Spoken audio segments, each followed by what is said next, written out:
NH투자증권 WM 마스터즈 책임연구위원. 조금 생소한 직책이시죠? 우리 강성훈 위원님 나오셨습니다. 안녕하세요. 네, 안녕하세요. 아니, 신문 기사에도 봤는데 WM은 웰스 매니지먼트고 이 마스터즈는 뭐예요? 그러니까 저희 전체 지주 차원에서 농협에 지주 차원에서 단순히 이제 증권사에서 고객을 상대하고 따로 운용해서 고객 상대하는 게 아니라 전체 지주 차원에서 특정 이제 섹터, 특정 이제 뭐 주식, 채권, 뭐 리츠 이런 식으로 특정 이제 뭐 섹터마다 담당자를 이제 따로 선출을 해서 저희 전체 지주 고객 차원에서 응대할 수 있게 뭐 그냥 뭐랄까요? 흔히 말하는 태스크포스를 만든 거죠. 그래서 그래요? 거기에 제가 이제 들어가게 돼서 이렇게 외부 활동을 할 때는 그 명칭을 변경하기로. 소속은 NH투자증권이지만. 네, 맞습니다. 근데 이제 지주 소속이다 보니까. 그럼 이 마스터라는 직책에 몇 분이신데?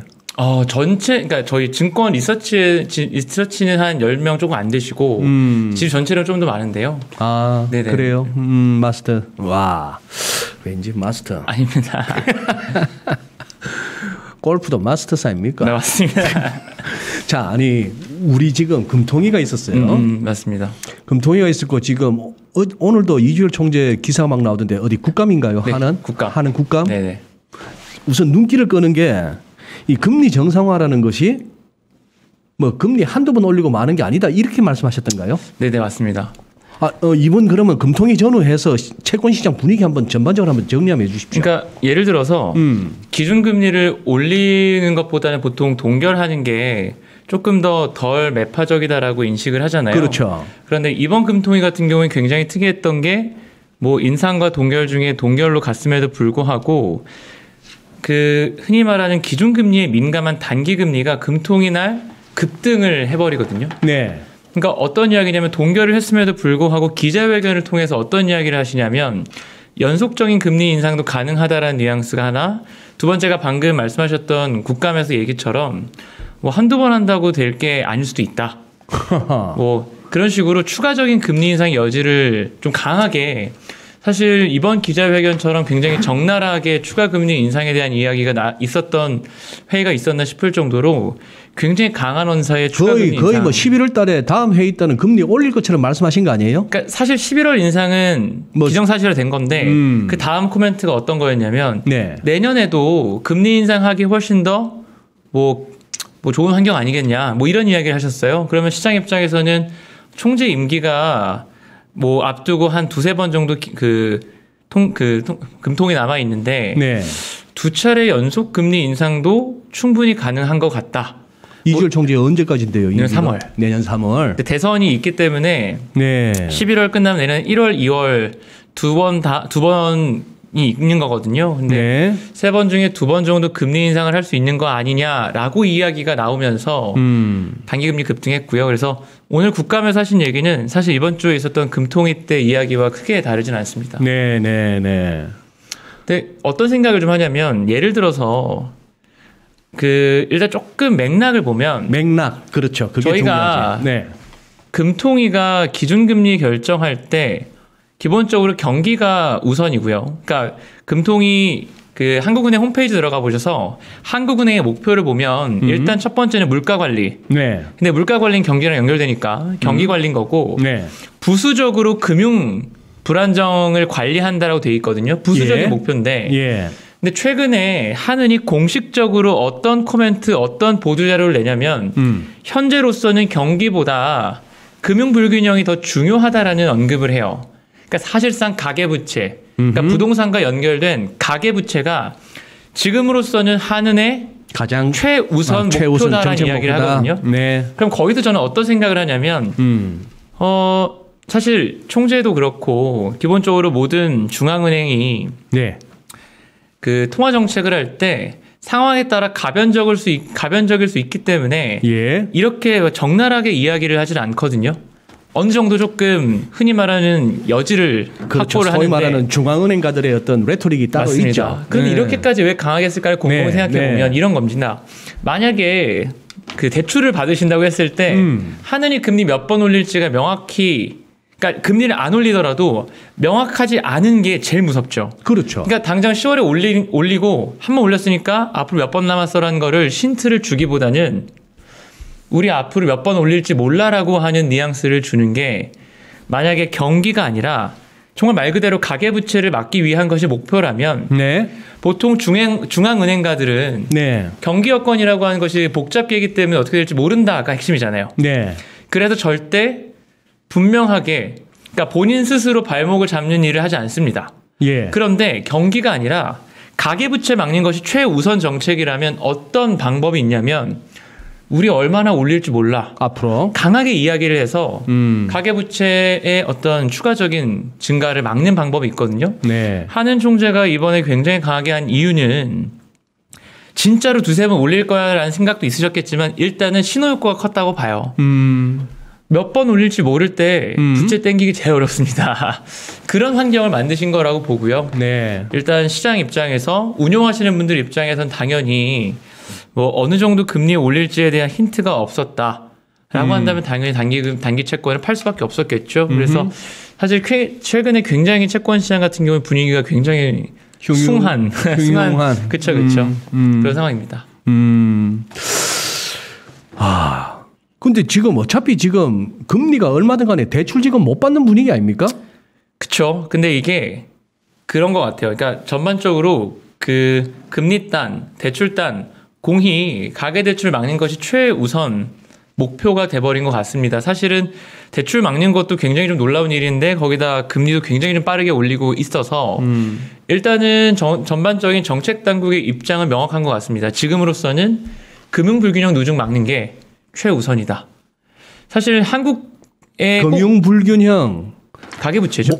가계부채. 네네네. 금융불균형. 그럼 가계부채로 다들 그러면 그걸로 뭐 직박 끌어올렸다고? 뭐 사실 그건가요? 그러면 핵심은 부동산인가요? 그쵸. 그게 제일 크죠. 그게 제일 크고 실제로 대출 받아갖고 주식에서 주가 올라가는 거는 괜찮고 그거는 뭐 크게 그것보다는 어쨌든 한국의 전체 자산의 집중도라거나 사실은 가장 많은 어째 전체 대출 중에서 큰 비중 차지하는 게 아무래도 주택담보대출이다 보니까 그쪽에 좀 더 포커스가 되어 있고요. 네. 실제로 정말로 그냥 이건 숫자로만 말씀드리면 실제로 그 기저효과가 없는 상태에서 주택 매매 가격 지수가 연간으로 이렇게 올라온 게 거의 역사적인 수준이기 때문에 사실 정책 당국 입장에서는 굉장한 부담을 느낄 수밖에 없는 환경이다라고 생각을 하고요. 네. 근데 약간 그런 건 있습니다. 사실은 우리나라만 그런 게 아니라 북유럽 같은 데 중앙은행도 대놓고 집값 때문에 금리 올린다 이런 이야기를 하기는 해요. 꼭 한국만 그런 것은 아닙니다. 아, 그래요? 사실은 이번 코로나 국면에서 글로벌 공이 나오는 스탠스인데 네. 다만 이제 저희들의 채권 시장의 고민은 네. 각 나라마다 경기 여건이 다르고 회복 속도가 다르기 때문에 각 국가가 처한 경제에 어떤 뭐랄까요? 위치가 다르지 않겠습니까? 어떤 국가는 이제 막 회복하고 가장 강하게 뿜을 때가 있을 거고 어떤 국가는 피크 쪽에 있을 거고 네. 그러면 그런 상황과 그러니까 경기가 흔히 말해서 회복 쭉 하다가 조금 아리까리한 상황에서 있을 때 금리 인상하는 것은 이게 부작용이 셀 수 있거든요. 경기가 진짜 뜨겁고 경기가 가장 화랑일 때 금리 올리는 건 크게 부담이 되지 않습니다. 근데 뭔가 조금 힘에 부칠 때 금리 올려버리면 경기에 안 좋거든요. 네. 그게 저희가 과거에 2018년도에 경험했던 사례인데 이제 그런 차원에서 한국 채권 시장 매니저분들의 가장 큰 고민, 저 같은 채권쟁이들의 고민은 이 금리 인상이 네. 내년도에 어떤 후과로 작용할 거냐 그것에 대해 좀 많이 고민하고 있습니다. 후가로 작용할 것이냐. 네네. 경기가 그렇게까지 지금 뜨겁다고 보기 어려울 때 네. 가장 매파적인 금통위가 금리 인상을 강하게 이야기를 하고 있는 것 자체가 국내 경제에는 분명한 부담이 될 거다라는 것이죠. 그러니까요. 지금 우리 강 의원님 말씀을 들으면서 아마 우리 시청자분들도 같은 의문이 들지 않을까 싶은데 그래요. 진짜 예를 들어서 지금 경기가 막 불붙었다 싶으면은 금리 인상을 해서 좀 뭐 과열된 어떤 경기 상황도 좀 쿨다운 시키고 뭐 그렇게 하는데 자꾸 이제 금융 불균형 얘기를 하면서 이렇게 하는 게 이게 듣는 사람들 입장에서 네. 채권 시장도 뭔가 불안하고 그렇죠. 부동산 쪽도 불안하고 기업하는 사람들 입장에서도 불안하고. 근데 왜 이 불안감을 갖다가 이렇게까지 작심한 듯이 말을 하면서 실제 노리는 게 뭔가 궁금한 거예요. 정책 당국이 노리는 바가. 그러니까 사실은 저희 같은 이제 투자자 입장에서 정책의 옳고 그름을 평가하는 사실 큰 의미가 없지 않습니까? 그럼 별 의미가 네, 없죠. 사실은 저희는 뭐 정치 평론가도 아니고 네, 정책에 네. 대해서 심의하는 사람도 아니기 때문에 의미는 딱히 없지만 굳이 목표를 하자면 올해 내내 한국은행이 냈던 보고서를 보면 이런 거예요. 그러니까 이게 사실은 한국 경제와 통화 정책의 맹점인데 네. 더 잘 아시겠지만 그리고 주식하시는 분들이 더 잘 아시겠지만 한국은 수출 중심 국가인데다가 그 수출이 또 G2의 몰빵 거기다가 반도체라고 하는 글로벌 경제의 선행 산업의 또 몰빵. 그러니까 한국 경제가 한창 먼저 돌거든요. 네. 먼저 뜨거워져요. 네. 근데 문제는 한국 경제가 먼저 뜨거워지는데 한국은 기축 통화가 아니기 때문에 그러니까 이런 거죠. 한국은 무역 의존도가 높아서 대외 경제에 무지하게 예민한데 통화는 비기축 통화야. 경제는 가장 먼저 뜨거워져서 우리가 이제 막 화랑돼서 이때는 금리 올려도 돼요. 네. 근데 문제는 기축 통화 국가들은 이제 아직 뜨거워지기 직전이라서 어허. 그때 연준이 막 우리도 테이퍼링도 하고 금리 인상 논의하고서 이런 이야기를 안 하니 비기축 통화 국가가 우리가 먼저 할래요 이렇게 손들고 나설 수 없거든요. 그래서 사실 한은 입장에서 두 가지 조건. 첫 번째는 기축 통화 국가들도 일단은 정상화를 논의를 해야 되고 네. 두 번째는 완전히 꺾이기 전에 흔히 말하는 불꽃이 아직 살아있을 때 예. 남아있을 때 막 빨리빨리 해버려야 돼요. 어허. 그래서 반대로 말하면 저는 하느니 경기가 아리까리할 때 금리 인상을 서두른다라고 하는 의미는 의외로 장기채를 투자하시는 분들한테는 그러니까 원화 장기채를 투자하시는 분들한테는 기회일 수 있다. 흔히 말하는 한국 경기의 가장 뜨거운 모멘텀은 지나가고 있다라고 하는 신호일 수 있다. 저희가 그걸 2018년에 경험했거든요. 뭐 반도체 수출 증가율이 빠지고 있었고 네. 그럼에도 불구하고 이제 미국이 금리를 4번 올린다고 하니까 한은도 어쩔 수 없이 금리를 올리면서 예. 한국 같은 경우에 금리가 2018년도 5월부터 1년 3개월에 빠졌던 전례가 있어요. 예. 그래서 사실은 이거는 대신 한은에 대한 핑계를 대자면 한국 경제의 어떤 구조적인 특징도 어느 정도 좀 있다. 근데 그게 사실은 공교롭게 어떤 그런 뭐 세선 스케줄이라든가 최근에 코로나 이후에 엄청나게 불붙은 부동산 가격과 맞물리면서 최근에 조금 더 한은의 매파적인 스탠스를 조금 더 강하게 부각시키고 있다. 이렇게 보고 있습니다. 말씀 듣다 보니 얼핏 막 그런 생각이 드는데 어제 지인하고 점심 먹다가 뭐 두루두루 뭐 여기저기 시장이나 뭐 부동산에 밝은 친구인데 요새 또 강남의 미니 빌딩들이 뭐 부릉이 값이라네. 그것도 보니까 뭐 이게 또 정책 중에 제일 복잡하고 머리 아픈 게 또 세금인데 이 상속세 피하려고 뭐 그런 상황이라고 보는데 이 꼭 금리만 갖고 해결될 것도 아닌데 그쵸. 엉뚱한 데서 엉뚱한 데 아픈데 진짜 이 돌팔이들이 보면은 엉뚱한 데다 침을 놔. 그러니까 말 그대로 그냥 전방위적인 공격인 것 같습니다. 그래요. 그러면 미국으로 한번 넘어가 볼게요. 저는 그렇게 판단하는 게 지난 6월 FMC는 점도표에 그냥 막 중간값이 훅 올라가면서 맞아요, 달러를 맞아요. 갖다가 한 단계 업그레이드 시켰고 맞습니다. 그럼에도 불구하고 그 이후에 국채 수익률은 오히려 떨어졌는데 맞아요. 이번 9월 FMC는 금리를 한 단계 끌어올려 버렸어요. 맞습니다.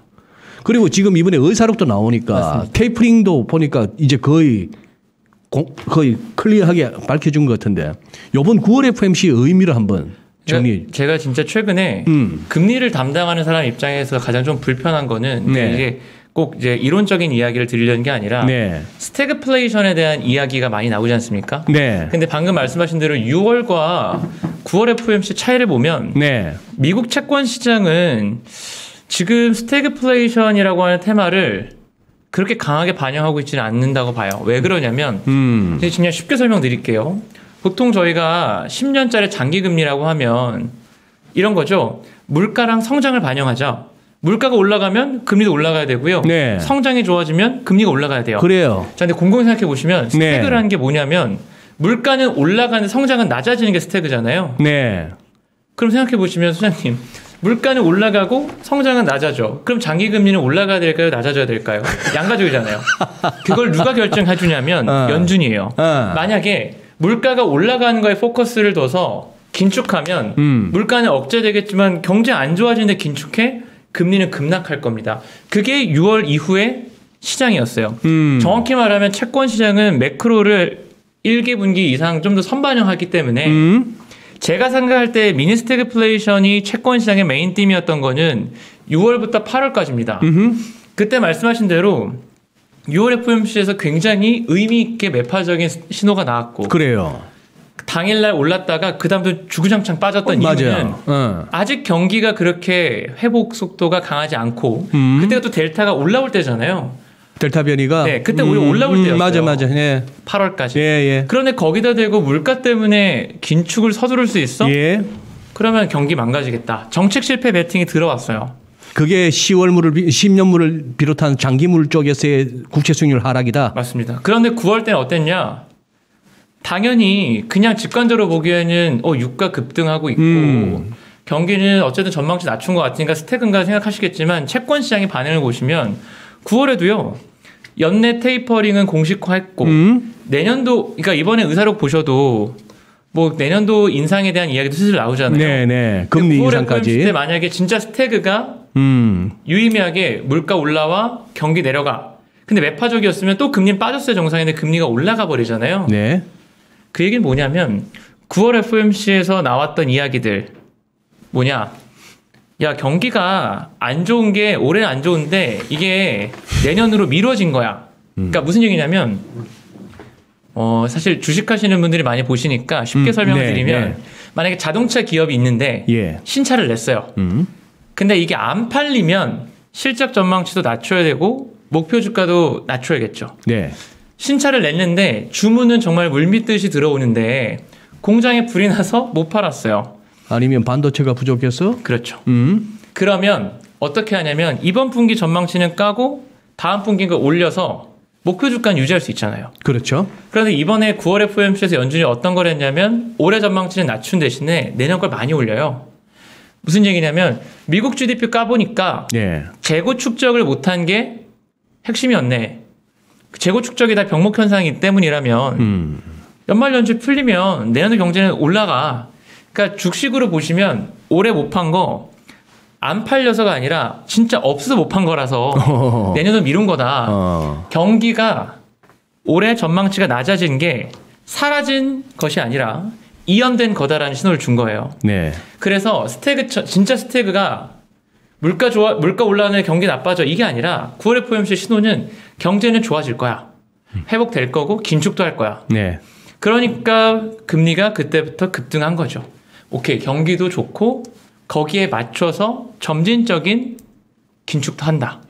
그래서 저는 스태그플레이션이 지금은 메인팀이 아니라 미국 경제는 이미 회복 강도와 점진적인 긴축을 흔히 말하는 경중을 지금은 이제 보고 있는 거라고 생각하고요.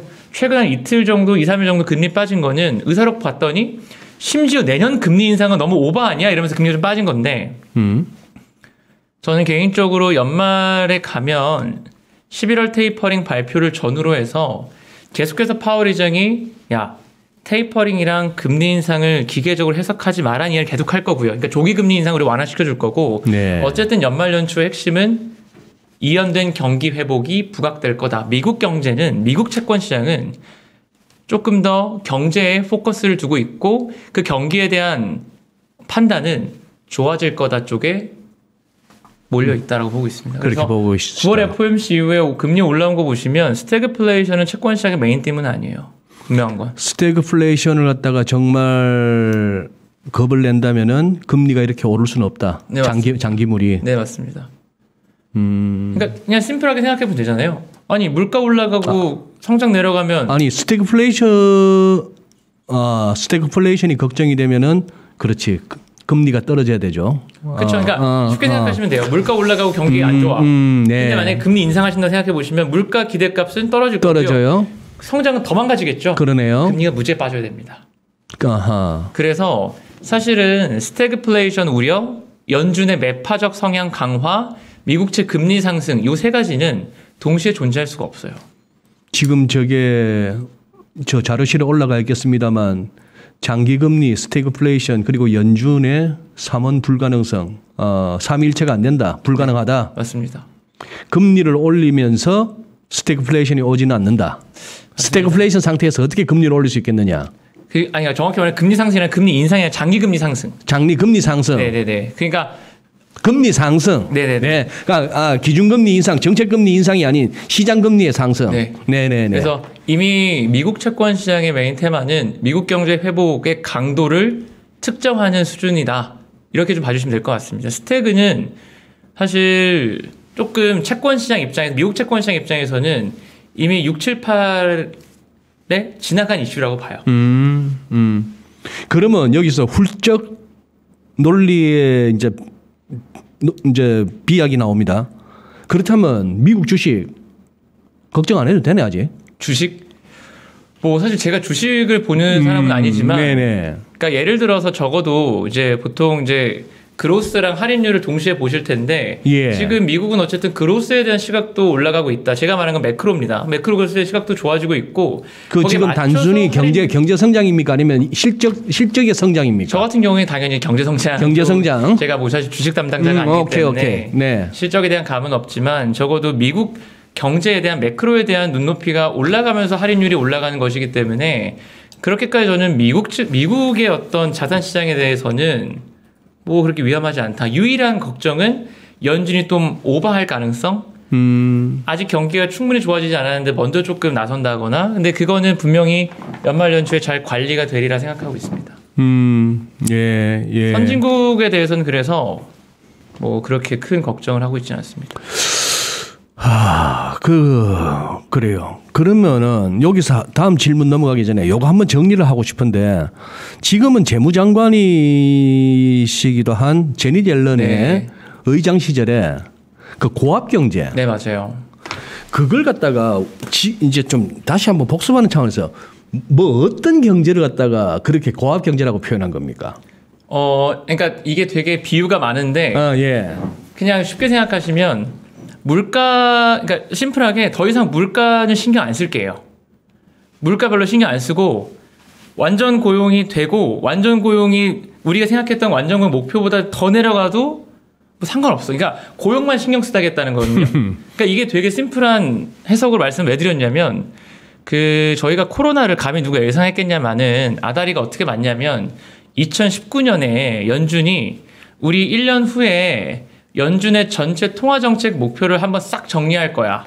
네. 라고 하면서 모네터리 펄시 리뷰라는 걸 해요. 그러니까 지금까지 연준의 중기 통화정책 목표를 한번 싹 바꾸거든요. 그때 어떻게 되냐면 그러니까 사실 저희가 연준을 마치 인플레이션 파이터라고도 많이 아시는데 그건 이미 과거의 것이 됐고요. 그래서 예전에는 그 연준의 목표를 보시면 인플레이션 그 다음이 인플로이먼트였는데 작년 9월에 어떻게 바뀌었냐? 인플로이먼트가 앞으로고 인플레이션을 바뀌었고요. 특히나 고용에 대해서는 우리 목표치보다 실업률이 내려가는 거 이제 절대 신경 안 쓸 거야. 네. 물가에 대해서도 최대한 열어두고 본다. 결국은 뭐냐면 물가가 무서워서 경기 회복을 먼저 초치는 일을 하지 않겠다. 이게 핵심이에요. 그게 핵심이다. 물가가 무서워서 먼저 나서서 막 긴축하거나 이러지 않겠다라는 게 핵심이고 그것이 작년 9월 달에 나오면서 나왔던 게 이제 평균 물가 목표제도 뭐 이런 것이죠. 근데 사실 그것보다 더 중요한 건 심플하게 이제는 경제와 물가 두 개의 토끼를 잡겠습니다가 아니라 경제가 더 중요해요라고 분명하게 선을 그은 것이죠. 그게 고압 경제의 기본 바탕에 깔린 연준의 통화정책 원칙입니다. 강 의원님 지금 채팅방에 카르페디엠이라는 아이디를 쓰시는 이분이 아까 우리 라이브 시작하기도 전에도 한번 올리셨던 그 질문이 기억이 나는데 지금 PPI, CPI 스프레드가 오일 쇼크 때보다 더 벌어져 있다. 이걸 갖다 이제 주목을 하시는 분인데 이 얘기는 지금 도매 물가 지수가 소매 물가 지수보다도 더 급하게 오른다 그 말이죠 지금. PPI, CPI 스프레드가 벌어진. 네, 예. 근데 이게 사실은 지금은 오일 쇼크 때는 말 그대로 그 공급이 축소가 된 거예요. 공급이 약간 쇼크가 났던 거고. 진짜 오일 쪽에서. 지금은 사실 조금 애매한 게 공급 부분도 있지만 운송 부분, 쉬핑 부분에 대한 쇼크도 있고, 그러니까 의외로 이게 보면은 재밌는 게 미국의 소매 재고는 엄청 안 좋거든요. 소매 재고. 소매 재고는 역사적으로 거의 바닥 수준인데 또 도매 재고는 엄청 쌓여 있어요. 그러니까 이거를 오일 쇼크 때랑 딱히 비교하실 게 아닌 게 이게 진짜로 잘 만들어 놓고 지금 최일선에서 팔릴 수 있는 그 소매 쪽으로 지금 연결이 안 되는구나. 맞습니다. 그러니까 네. 이게 뭐냐면 완전히 로우하게 생산이 안 되는 문제와 쉬핑이 안 되는 문제가 섞여 있기 때문에 네. 이거를 오일 쇼크 때랑 1대1로 비교하는 것 자체가 조금 뭐랄까요? 괜한 오해가 있을 수 있다. 그래서 오히려 저는 반대로 말하면 어떤 생각이 드냐면 방금 말씀드렸다시피 의외로 도매 재고가 많이 쌓여 있고 소매 재고만 역사적 저점이기 때문에 의외로 풀리는 풀리는 건 기술적인 부분이라서 제가 감히 말씀드리기 어렵지만 산업단에서 풀리면 그 풀리는 속도는 생각보다 빠를 수 있다. 네. 그리고 의외로 캐펙스도 미국의 고정 자본 투자가 캐펙스가 뭐죠? 그러니까 고정 자본 투자가 그렇게 많이 줄지 않고 오히려 네. 이제 그러니까 보시면 인프라를 제외한 다른 고정 자본 투자는 네. 코로나 이전 추세를 이미 회복했어요. 네. 그러니까 흔히 말하는 코로나로 인해서 쉬핑 안 되고 뭐 이런 게 진짜로 코로나가 끝난다라고 했을 때는 생각보다 회복 속도가 되게 빠를 수 있어요. 그래서 지금 CPI, PPI 스프레드가 그때부터 많이 벌어져 있어. 뭔가 이게 더 큰 문제 이렇게 보시기보다는 오히려 그때랑은 조금 다른 차원의 알겠습니다. 그 부분. 예. 우리 카르페디님 이렇게 의문이 해소되시는 만한 어떤 설명이었던 것 같고 그 다음에 최근 들어서 뭐 그래도 우리가 뭐 미국채 10년물 1.77 뭐 1.8 근방도 막 보다가 최근에 이제 1.6 좀 넘었다 했는데 1.6을 또 슬금 내려서 그런데 또 1.5m는 잘 안 가고 어쨌거나 그동안에 이제 여름에 줄줄 흐르던 시장 금리가 이제 올라오고 있는데 이 부분에서 혹시 실질 금리 부분이 오르고 있는 거 아니에요? 아직은 저희가 최근에 천연가스 뭐 유가 뭐 이러면 돌아가면서 순환매처럼 지금 원자재가 올라가고 인플레가 올라가고 있는데 저는 분명히 실질 금리는 올라갈 수 있다라고 보고요. 왜 그러냐면 실질 금리는 올라갈 수 있다. 이게 되게 심플한 논리인 게 그냥 일단 기대 인플레가 실제로 연말이 돼서 연준이 뭐 테이퍼링도 하고 금리 인상에 대한 우려가 나오면 그 자체가 기대 인플레를 억제하는 영향도 줄 거고요. 더 중요한 건 이런 걸 말씀드리고 싶어요. 저희가 실질 금리를 뭘로 보고 있냐면 지금 미국 물가채 금리를 실질 금리의 대용 지표로 보잖아요. 예. 근데 이거 하나 또 이것도 주식하시는 분들의 예를 들어드리면 뭐랄까요? 만약 코넥스 기업이나 코스닥의 거래량이 없는 기업들을 연기금이나 큰 기관이 날릴 수 있잖아요. 원래 거래량도 없는 애들을 판다고? 아니 막 사버리면 주가 갑자기 날라가죠. 근데 그때 참가자들이 어떤 판단을 해야 되냐면 이 기업이 정말 실적이 좋아져서 주가가 날아가고 있는 것인지 거래량 없는 흔히 말하는 호가 같은 것들을 큰 기관이 밀면서 사는 건지를 구분해야 되잖아요. 그래서 그게 싸냐 비싸냐 판단해야 되는데 지금 저희가 실질 금리로 보는 물가채 금리가 딱 그래요. 무슨 얘기냐? 물가채 같은 경우에는 국채 대비 거래량이 2%밖에 안 돼요. 국채 100억 되면 2억밖에 거래량이 없습니다. 물가채는. 그래서 국채와 똑같이 국가가 발행하는 채권이지만 만기도 똑같지만 항상 국채보다 한 60bp 이상 싸게 거래가 됐거든요. 근데 그 유동성에 의해서 60bp 싸게 거래되던 애들이 지금은 60bp 더 비싸게 거래돼요. 유동성이 전체 시장 대비로는 국채보다 더 많아진 겁니다. 누가 사줘서? 연준이 사줘서. 그리고 올해 누가 봐도 메인팀은 전체 자산시장의 메인팀 중에 하나가 물가였잖아요. 물가를 방어하기 위해서 물가채에 추종하는 ETF 자금도 올해 7월 사상 최대였거든요. 그러면 저는 이런 말씀을 드리는 거예요. 그냥 우리가 실질금리라고 보는 것들이 일부분은 마치 연기금이 거래량 없는 종목을 사서 날린 것처럼 거래량이 늘어나는 효과가 있다. 이게 대략 30-40bp 된다. 그런데 테이퍼링은 어떤 의미가 되냐면 예를 들어 국채는요. 채권 발행도 줄고 연준도 덜 사줘. 똔똔 칠 수 있어요. 근데 물가채는요. 발행은 늘고 테이퍼링하면 거래량 줄잖아요. 그러면 아까 말씀드렸던 거래량에 의한 금리 하락폭, 실질 금리 하락은 조정을 당연히 돼야겠죠. 그래서 아마 4분기에 실제로 미국 경기 회복이 메인 테마가 되고 실질 금리도 올라오면 전반적으로 미국 자산 시장에서는 미국의 성장에 대한 이야기, 미국의 그러니까 제가 말한 건 매크로 단위입니다.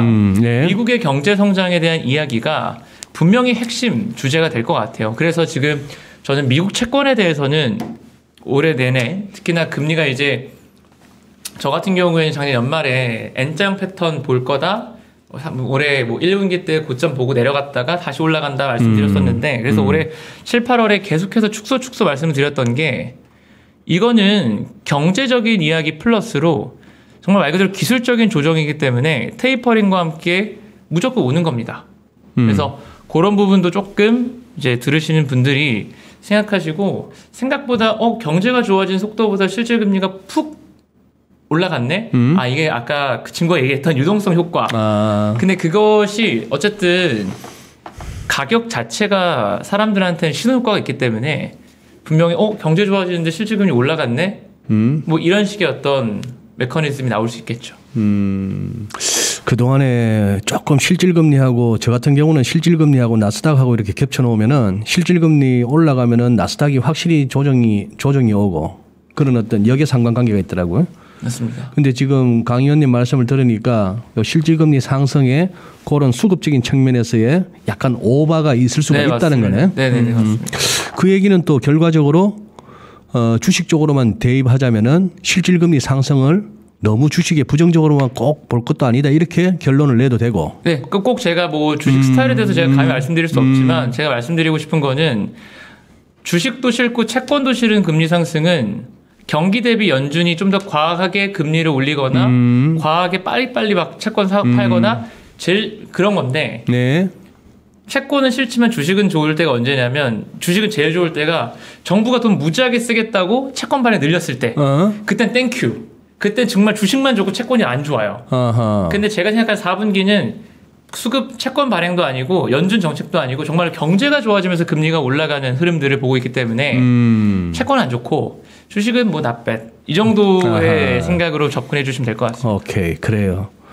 지금 우리 채팅방에도 좀 어렵다 하시는 분들도 계신데 지금 강성훈 의원님의 지금 이 금리나 실질금리 관련한 이런 코멘트들을 쥐짜고 쥐짜서 엑기스를 요약을 하자면은 지금 채권 시장의 흐름이 그렇게 미국 주식 시장이 그렇게 위협적인 흐름은 아니다 이렇게 봐도 되겠죠. 네, 그렇게 보고 그럼 마지막으로 지금 독일 국채 수익률 분터가 10년물이 이제 분위기가 얼마 안 남았어요. 이거 플러스로 돌았을 만한. 맞습니다. 얘가 마이너스에서 놓은 게 몇 년째예요.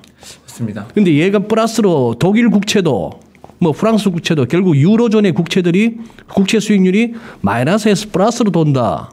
이게 어떤 의미가 있을까요? 시장이 아니면 모멘텀이 될 수 있을까요? 그러니까 사실은 그 플러스 반전하는 거의 의미를 애매하죠. 마이너스 0.05나 플러스 0.05나 큰 의미가 있겠어요. 그래서 그거 자체의 의미라기보다는 전 개인적으로 그 독일 금리 플러스 반전이 가져다주는 의미는 드디어 이제 유럽의 재정 모멘텀이 시작되는 거예요. 재정 모멘텀? 저희가 작년에 연말에 미국도 엄청 쓴다 그러고 유럽도 드디어 경제 회복 기금 만들어서 유럽이 재정 통합이 되네 만에 했잖아요. 맞아요. 역시나 유럽은 유럽이라 그거 통과시키고 나서 그럼 내년 4월까지 계획서 갖고 와 했는데 역시나 이탈리아 같은 애들 늦게 내서 원래 계획은 올해 6월부터 집행하네 만에 하다가 이게 느려져서 올해 9월 10월부터 집행하고 있거든요. 집행하고 있어요? 조금씩. 네. 근데 그거 추진했던 메르켈하고 마크롱 아닙니까? 그렇죠. 근데 이제 메르켈 총리는 이제 어쨌든 이미 국회에서 기준을 받아서 한 거기 때문에 개인의 합의가 아니니까. 근데 그게 왜 독일 금리 플러스 반전의 어떤 신호가 되냐면 이런 겁니다. 그러면 그 돈 써야 되면 그 돈이 어디서 나냐? 경제회복기금 어디서 나오냐면 각 국가에서 출원해서 돈 받는 게 아니라 유럽 전체 유럽위원회 이름으로 채권을 발행해서 돈을 써요. 네네. 근데 유럽 전체의 그 공동채권이니까 신용등급이 제일 높아요. 독일이랑 똑같습니다. 네. 독일이랑 신용등급이 똑같은 채권인데 독일 금리보다 한 20bp 이상 금리 더 줘요. 그럼 당연히 독일 채권 살 바에는 그거 사죠.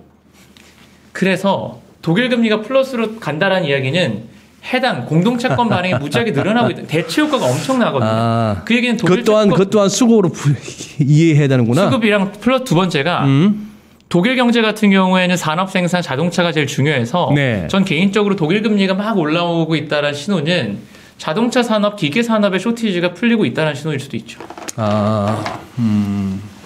좋습니다. 그러면 전반적으로 우리 강 의원님의 지금 오늘 얘기를 들으면서 중간에 막 좀 어려운 부분들은 많았습니다만 지금 강 의원님 얘기는 지금 굉장히 좋은 쪽이에요. 맞아요?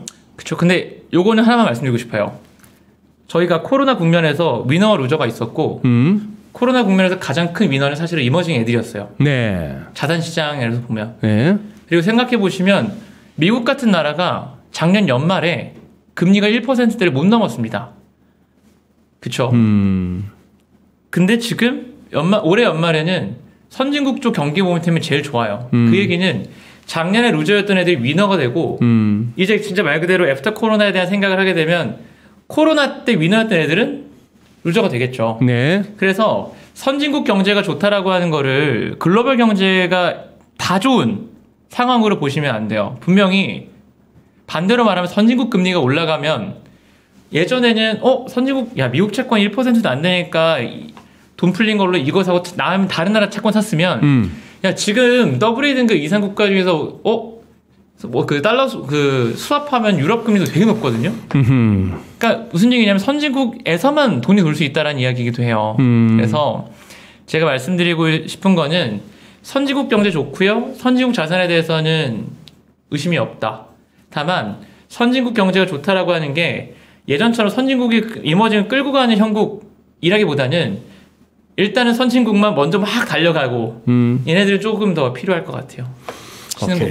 네. 무슨 말인지 알겠고 그러면 보내드리기 전에 30초짜리 질문. 1,200원 돌파 어렵다. 우리 환율? 사실 저 같은 경우에 이제 환을 보는 사람은 아닌데 금리 단에서 보면 글쎄. 사실 좀 부담스럽긴 한 것 같아요. 1,200원은 좀 높아 보인다. 왜냐하면 그러니까 금통위도 계속해서 막 금리를 올리겠다라고 강하게 이야기를. 그러니까 사실 연준이 올해 11월 테이퍼링 이야기를 하면 분명히 연준의 금리 인상은 언제일까라는 논의가 많겠지만 저희 총재께서도 이제 금융 불균형 누중을 완화시키기 위해서 엄청나게 금리 인상에 대한 콜을 세게 주시고 계시기 때문에 저 같은 금리쟁이가 보기에는 적어도 막 엄청나게 미국만 금리 인상 콜이 돼서 미국이 엄청 혼자서 막 달려가고 원화 대비 그런 건 아닐 거다라고는 보고 있습니다. 그리고 오늘 국감에서도 최근 총재가 이제 보고 있다. 변동성이 너무 높아진 것 같다. 그래서 네. 사실 한국은 굉장히 외환시장 개입이 적은 나라지만 그런 부분도 좀 염두에 둬야 되지 않겠냐. 지금 FX 시장은 약간 좀 황당한 게 지금 달러엔이 114.30, 50 이래가지고 엔원이 지금 100엔당 1,080원대 하던 놈이 지금 1,030원대까지 내려왔어요. 그러니까 이게 최근에 보니까 금리 시장이랑 FX 시장이 되게 좀 다르게 움직이더라고요. 그러니까 영국만 보셔도 영국은 최근에 금리 숏배팅이 그러니까 기준금리 인상 배팅이 이렇게 쌓이는데 기준금리 인상하면 왠지 파운드가 강해져야 될 것 같은데? 근데 파운드 숏은 엄청 쌓여요. 그러니까 파운드화에 대한 선물 숏이 막 쌓입니다. 그러니까 최근에는 FX 시장이랑 금리 시장이 조금 보는 시계가 다른 것 같은 느낌을 많이 받고 있습니다. 그 얘기는 시장이 어렵다는 얘기인데. 그렇죠. 이게 주가 금리 환율이 나름대로 공식에 입각해서 움직여주는 게 투자하는 사람들한테는 또 운용하는 사람들한테 제일 편한데 이게 따로 국밥으로 가버리면은 이제 골 때리기 시작하는 거지. 그래서 사실 그러다 보니까 이제 항상 이런 프로가 주식 쪽을 더 많이 보시는데 채권쟁이가 하는 얘기가 조금 더 혼란스러우실 수도 있을 거는 같아요. 근데 다만 많이 혼란스러워요. 네. 채권하시는 분들 모시고 나면 저도 정신없어. 그냥 적어도 그냥 간단하게 정리드리면 미국 금리 올라오는 거, 유럽 금리 올라오는 것은 선진국 경기에 개선을 반영해서 올라온다. 네. 적어도 선진국 자산 시장에 대해서는 크게 걱정 없다. 다만 그것이 가져다주는 이머징 시장의 낙수 효과가 올 수 있냐라는 건 좀 퀘스천이 있다. 왜냐하면은 미국의 실질 금리가 올라간다라고 하는 것은 미국과 유럽이 엄청나게 풀어낸 유동성이 더 이상 스피로버가 안 되고 선진국 안에서만 논다. 라는 의미이기 때문에 그것이 가지고 오는 과거에 코로나 때 느꼈던 강한 스피로버 효과는 축소될 거다. 이 정도로 정리할 수 있을 것 같습니다. 알겠습니다.